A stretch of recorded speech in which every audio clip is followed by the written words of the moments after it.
And welcome back into another episode of the Believe in Georgia Tech podcast. We're your co-hosts. That is RJ Schafer. I'm Jackson Caudell. RJ is coming to you from his living room. I am coming to you in the parking lot here in Chapel Hill after an insane 41-34 victory for Georgia Tech. That game was all over the place. There was times it looked like Georgia Tech was perfectly in control. Then it was like, oh no, what's happening? And then you had the goal line stand, keeping them out of the end zone and not letting them get the lead. And then, in the most fitting way possible to beat North Carolina, Jamal Haynes with a 68-yard touchdown run with 16 seconds to go. Just a crazy, crazy game. Like North Carolina, Georgia Tech games usually find a way to deliver on that craziness. But before we get into that, RJ, you doing all right?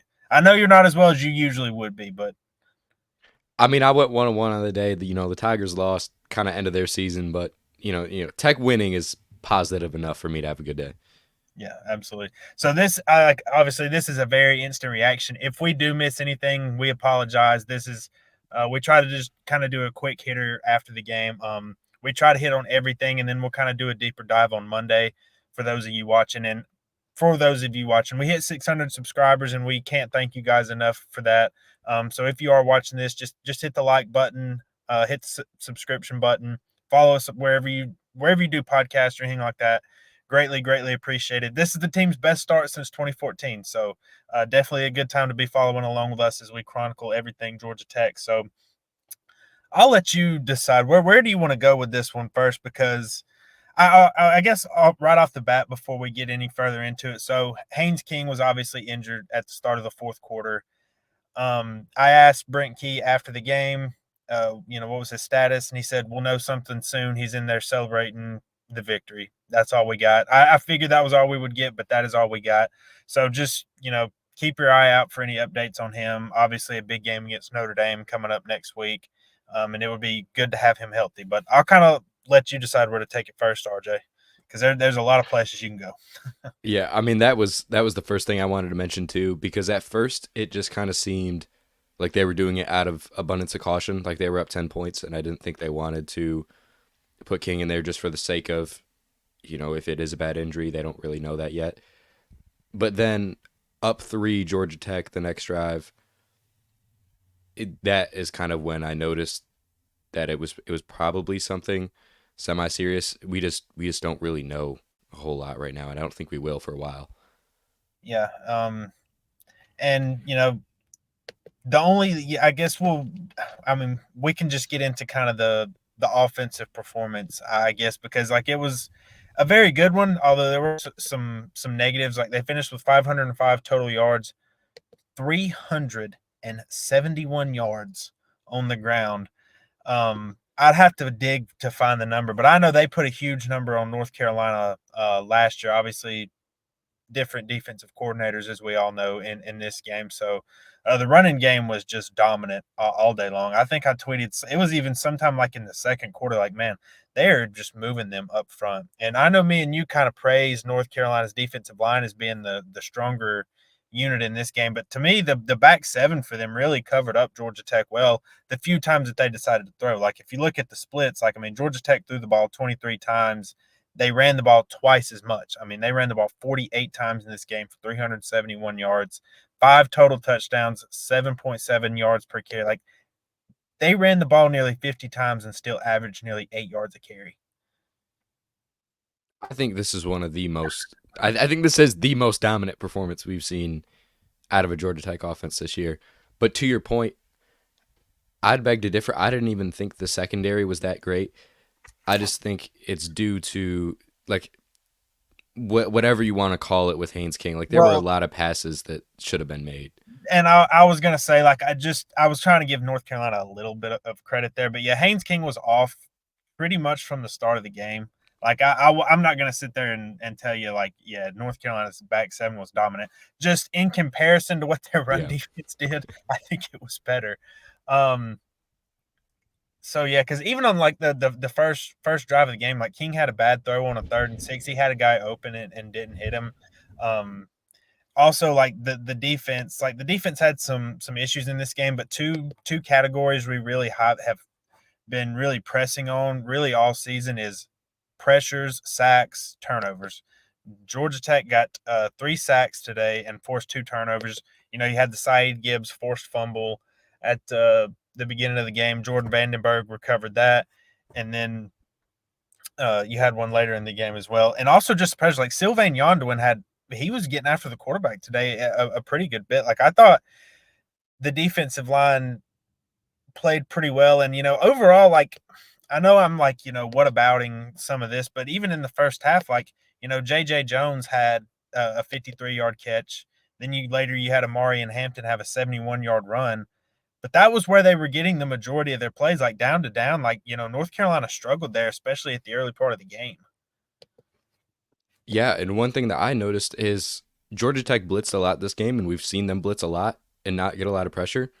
They got a ton of pressure today, getting to the quarterback on third down, on crucial downs. Obviously, we saw Trinilius Tatum get a half sack. Saeed Gibbs had that sack also on a blitz. And Sylvain Yonduin, as you mentioned, there were just so many guys that got to the quarterback today, probably at the highest rate we've seen the entire season. Yeah, I mean it was great to see. Just kind of again just going over some notes on this one. Yeah, I thought the pass rush, especially in the second half, it was almost like they were. Brent Key even mentioned it a little bit after in the post game presser that I think that some guys didn't do their jobs completely, and I think that's what allowed some of the Jacoby Criswell scrambles in the second half. He was getting, especially on that final drive. They settled for a field goal. He had a 20-yard run. He had an 11-yard run. He finished, let me see, with 73 yards on 13 carries, and he had 2 touchdowns. Like one of them was a QB sneak. But just what did you think of the run defense against Amari and Hampton today? Because again, I'm not like trying to be that guy, but they did allow the 71-yard run. They did a decent job on him throughout, but like you could tell, like that guy was just a tough physical runner. Yeah, he was wearing on him throughout the day. Like I would say earlier in the game they looked better, but overall, like I kind of want to shift this a little bit. Overall, it was probably the toughest defense we've seen all year, just tackling wise. There were plays where Marion Hampton, like he's gonna get his own. I don't think it would have been reasonable to say Georgia Tech could, hold him to under 50 yards. Like he was gonna get, something. But there were a couple runs. Obviously, the big one that you mentioned, 71-yarder. But there were a couple other runs where he just found spaces to get open, bounced off of tackles, and that's just rough to see. I thought the tackling was okay in this game, but there's also room for improvement. Yeah. And just again, just talking about the rushing, I mean, 371 yards, which is of course a season high. Jamal Haynes, 19 carries for 170 yards, and of course the long touchdown. He had 2 for the day, 8.9 yards per carry. Haynes King, 11 carries, 107 yards, 2 touchdowns. I mean, they had 2 100-yard rushers, and one of them was a quarterback. But also, like, we got to shout out to Chad Alexander. He scored the first touchdown of the day, and it was his first career touchdown as well. And like that's special because, as we talked about, he got put on scholarship this week.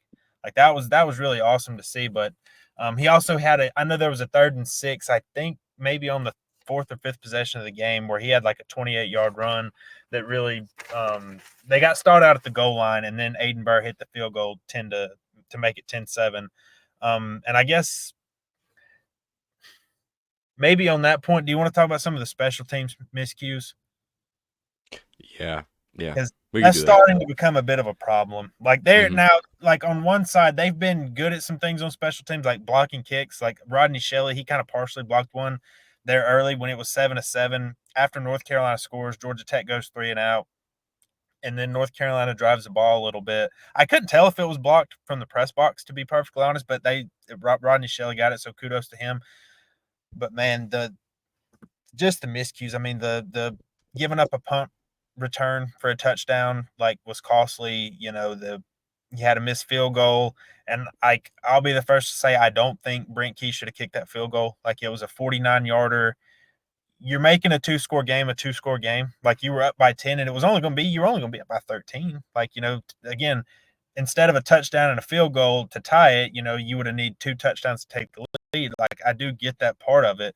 But to me, I just roll the dice and go for it. And if I don't get it, okay, I'm still ahead by 2 scores. Like, they still need 2 scores to win. But I don't know your thoughts on that. Yeah, I feel the same way. I think he was just leaning more on the side of I should probably be safe. Field goal is probably the safest thing to do here. On the broadcast, actually, they were talking about maybe they should punt. That's just a hard scenario because you are so close to the point to where going for it would seem a little ridiculous up that much. Kicking it seems like the most viable option, but and then again, Aiden Burr has been on and off throughout the year. Obviously, his heroics in the Florida State game is still going to be remembered for that, but he's struggled a little bit towards the end. And on kick returns, really, there was obviously the big punt return touchdown, but on kick returns, like North Carolina was over 30 yards on most of the returns. The coverage was bad. The the Yeah. the kick coverage, punt coverage, it was bad. Key noted the same thing in the post game presser.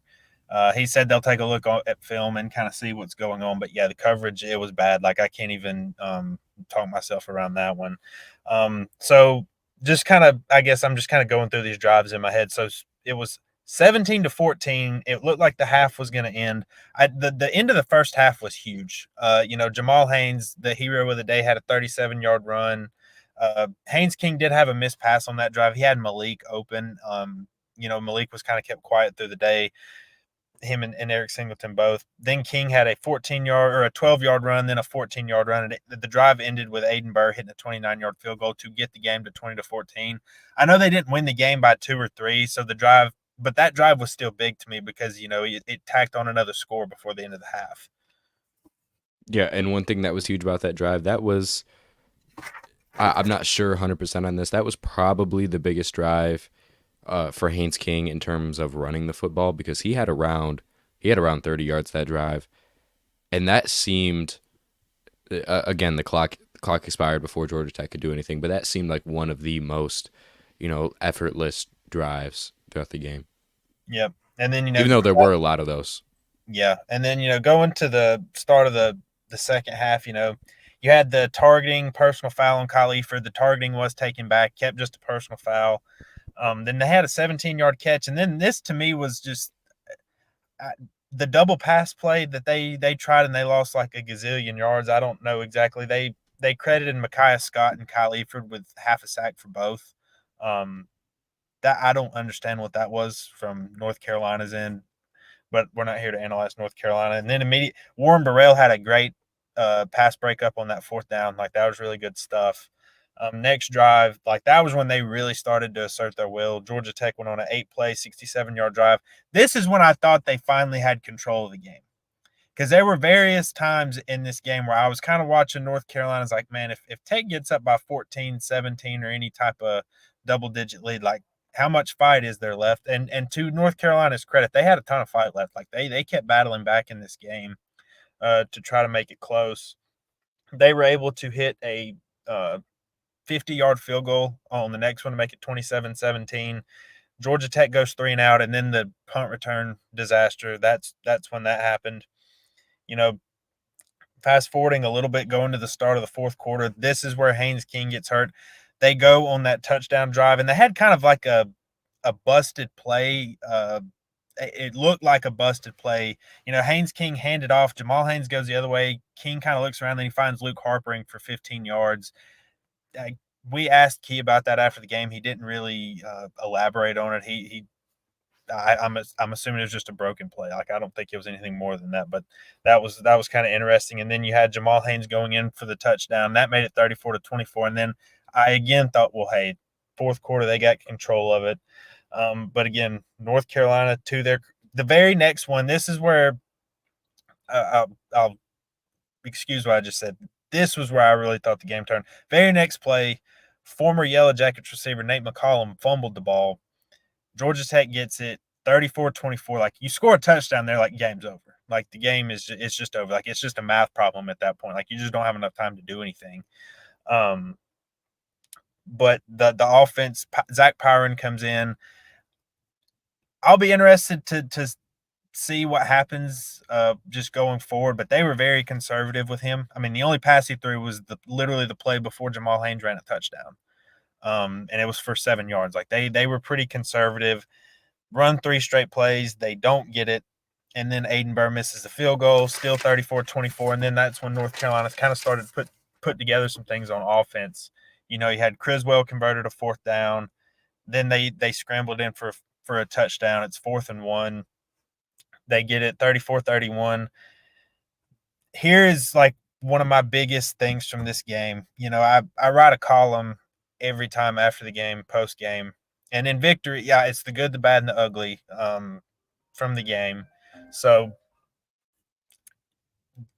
in victories, there's very few times it's ugly. Like but the one thing that I thought was just the worst.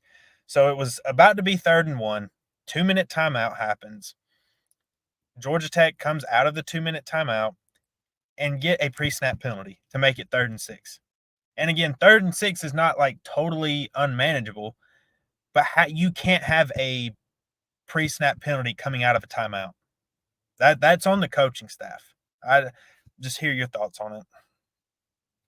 Yeah, and especially when you don't have Haynes King out there, like your options are very limited. You probably can't trust Pyron to gain 6 yards every single play. I do agree with you. I thought, I just thought I wouldn't say ridiculous, but just out of control, I guess. It was That stupid. just Like that can't happen. like that can't happen. And again, that's on Brent Key and the coaching staff, just plain Yeah. and simple. Like they have to make sure that they are set and ready to go. If just out of a timeout is just ridiculous. It can't happen, but they won. So again, it's not going to get looked at quite as much. So they had to punt, and then we kind of covered this a little bit. Jacoby Criswell has a 20-yard run. He has an 11-yard run. He hits Amari and Hampton for a 1st down. Amari and Hampton then runs the ball.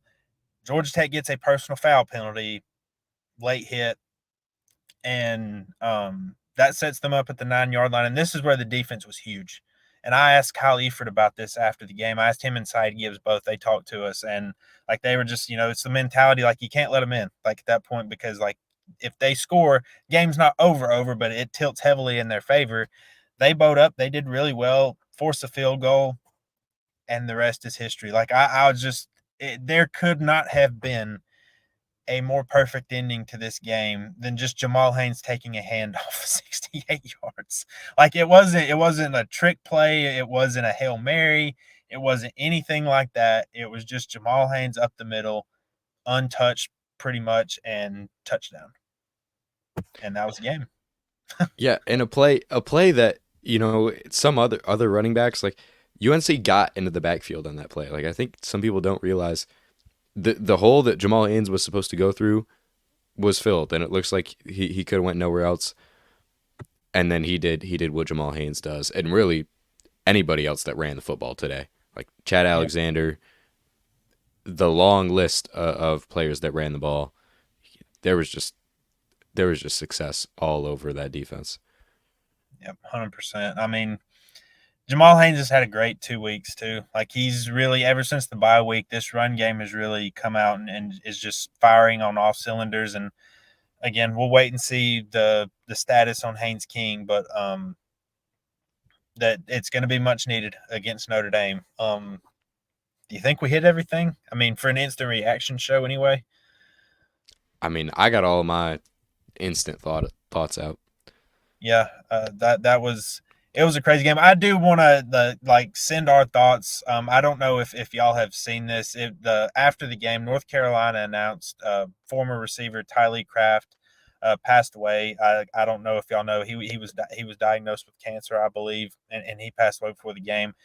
North Carolina receiver J.J. Jones, he wore his number today, and he caught a touchdown early on and made some big plays. So just thoughts and prayers out to that community and his family. Just a really, really sad thing. And they announced that after the game. Mac Brown talked about him a lot after the game. So it's just, again, thoughts and prayers out to them. But I think that's going to do it for us here. We're going to dive deeper into this game on Monday's show. Again, I know we might have missed something. We tried to hit all the important stuff. It is an instant reaction. yeah, I'm literally sitting here in the parking lot in Chapel Hill trying to do this. So it's just, thoughts are going everywhere. I hope I hit everything. We hope we hit everything. Again, if you're watching this show, guys, we really, really appreciate you. It's exciting times. 5-2, best start since 2014, and everybody remembers how special of a season that was for Georgia Tech. So be sure to subscribe to the channel, like the video, go follow us on podcast, and always be sure to go over to Georgia Tech on SI. Got plenty of content over there for you. But RJ, you good, man? All right. Well, we appreciate you guys listening, and we will see you Monday.